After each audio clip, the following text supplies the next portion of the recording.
Bonjour à toutes et à tous et bienvenue dans cette nouvelle édition de votre journal de 15 heures. Voici les titres qui vous seront développés.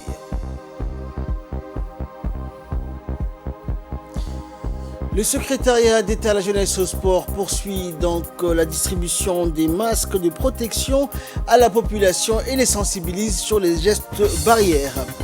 Et en Europe, négociation entre les 27 sur le plan de relance proposé par la Commission européenne.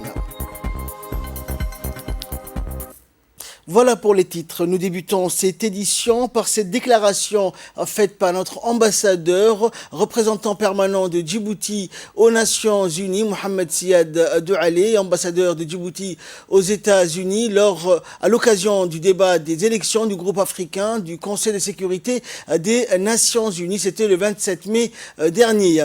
L'ambassadeur djiboutien a d'emblée exprimé sa gratitude pour l'opportunité de souligner les réalisations et les contributions de Djibouti à la paix et à la sécurité internationale. Nous avons suivi, a-t-il dit, avec un vif intérêt le début de cette initiative pionnière visant à améliorer la transparence et la responsabilité. Votre attention d'inviter les candidats qui n'ont pas de concurrents au sein de leur région constitue un développement bienvenu. Il n'y a pas de candidat africain approuvé, a-t-il poursuivi. Les candidats africains sont approuvés par les chefs d'État et de gouvernement de l'Union africaine. Et Djibouti a contesté avec succès cette affirmation lors de la 33e réunion du sommet de l'Union africaine qui s'est tenue à Addis Abeba en février dernier. Permettez-moi de commencer par une brève réflexion sur les perspectives d'avenir de Djibouti, largement jugées sombres à la lumière des défis auxquels la jeune nation est confrontée. Aujourd'hui, 43 ans plus tard, Djibouti est fière d'affirmer qu'elle a construit une nation cohérente,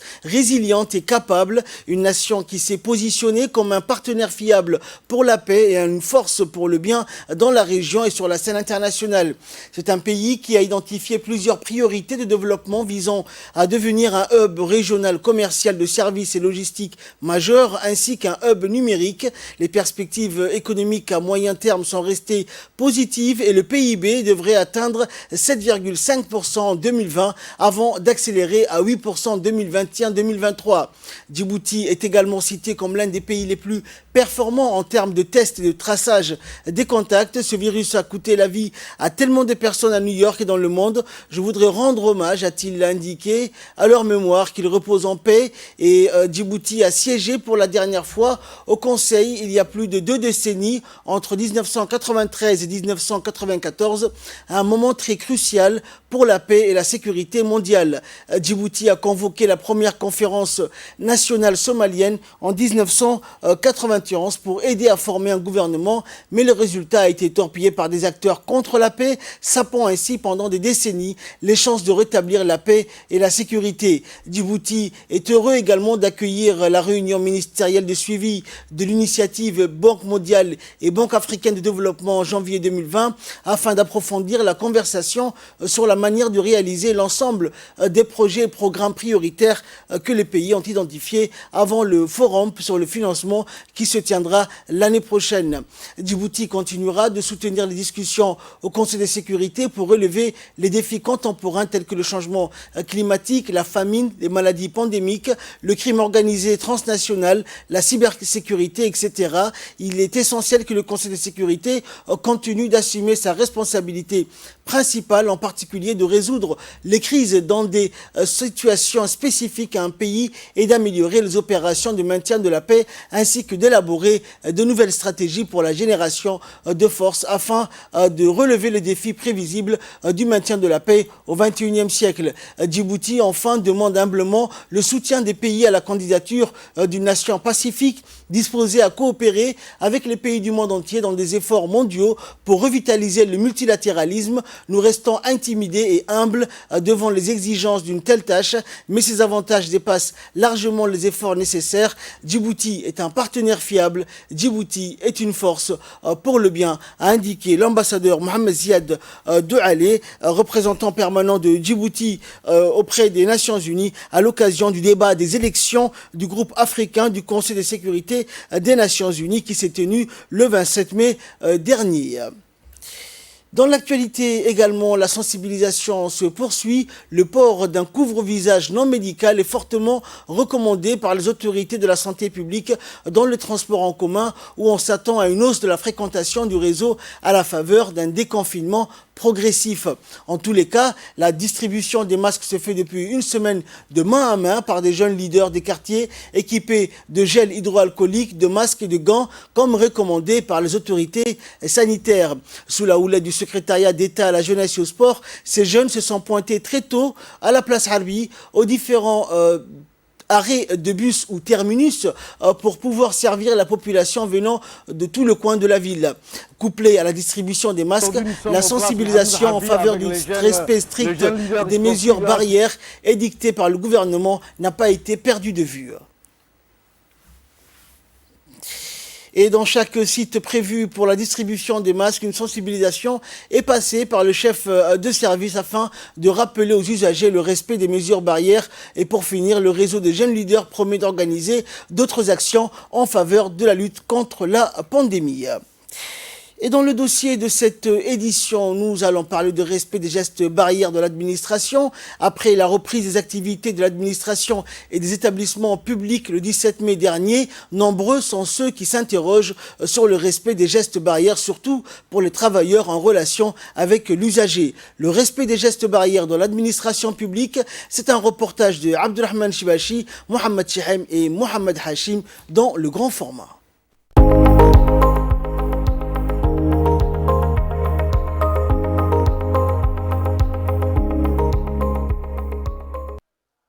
Avec les déconfinements, les employés de l'administration publique ont également retrouvé leurs bureaux. Une reprise synonyme aussi des retrouvailles entre collègues venus des différents quartiers de la capitale, qui, pour certains, partagent les bureaux, ce qui par conséquent comporte ces risques quant à la propagation du Covid-19.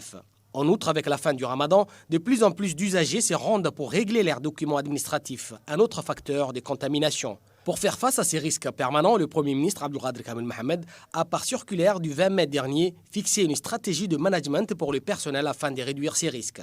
Les personnes vulnérables et sensibles peuvent avoir des congés spéciaux. On peut aussi appliquer le télétravail. On peut utiliser le télétravail. Il y a aussi la proposition que précise ce circulaire, il y a aussi que chaque direction et chaque ministère peut s'organiser à son niveau pour appliquer la distanciation des personnels et qu'ils peuvent travailler par shift.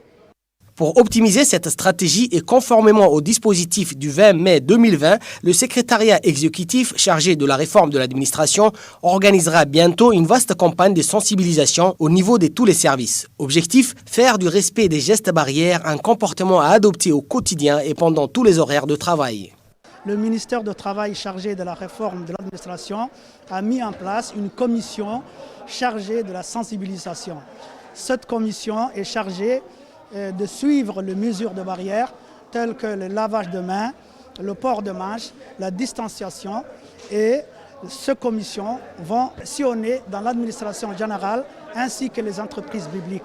Et ils vont suivre aussi si les mesures sanitaires ont été respectées telles que le nettoyage des portes, des téléphones, tout ce qui est de sanitaire. Le respect des gestes barrières, aussi bien dans la vie de tous les jours qu'au niveau de l'administration et des établissements publics, reste la meilleure alternative dans la lutte contre les coronavirus.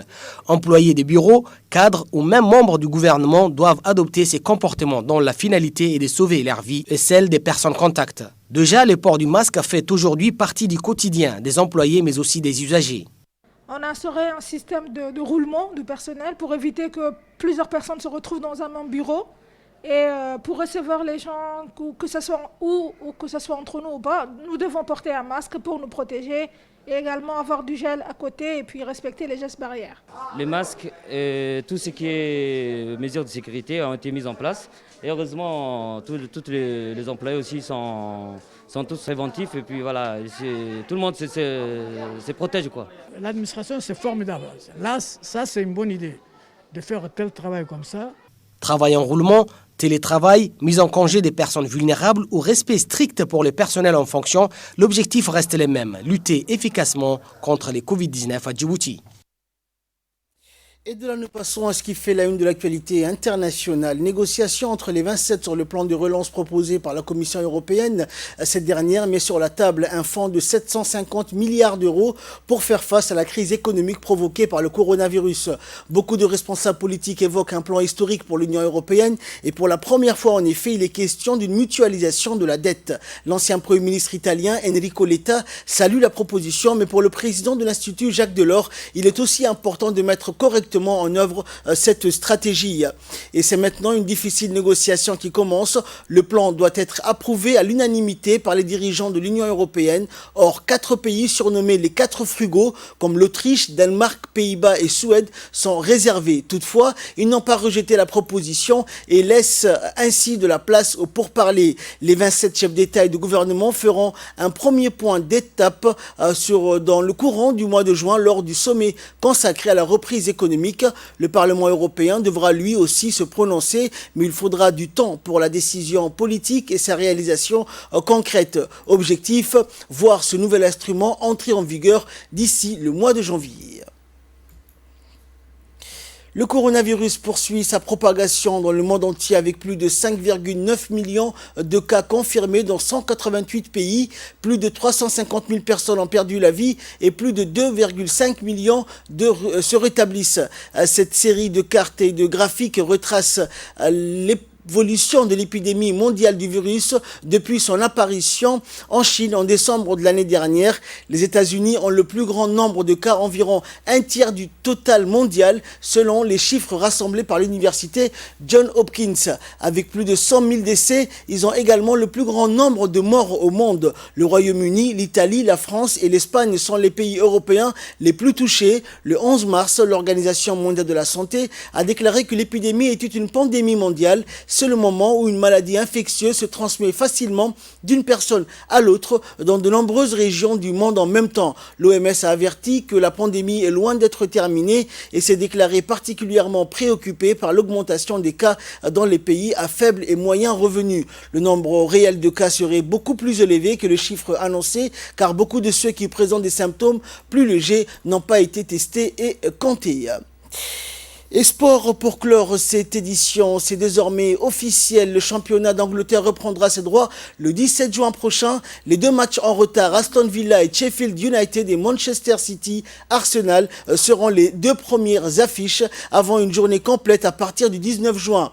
Le championnat anglais reprendra ses droits avec 2 matchs au programme. Un autre match pourrait être joué le 19 juin, puis le reste de la journée de championnat serait échelonné pendant le week-end. Mais pour l'heure, le programme détaillé des autres rencontres de reprise n'a pas encore été filtré. Le calendrier complet aura déjà été envoyé aux 20 clubs de Première Ligue qui vont se réunir ce jeudi en assemblée générale. Les décideurs du football anglais auraient par ailleurs fixé le week-end du 1er et 2 août et la finale de la FA Cup une semaine plus tard pour conclure la saison 2019-2020 stoppée actuellement à la 29e journée. Après la Bundesliga dont la reprise a été actée mi-mai et la Liga qui reprendra la semaine du 8 juin, la Première Ligue sera donc le 3e grand championnat européen à reprendre ses droits en attendant la Serie A après plus de 2 mois d'interruption à cause de la pandémie du coronavirus. C'est ainsi que prend fin cette édition. Très bon après-midi à toutes et à tous.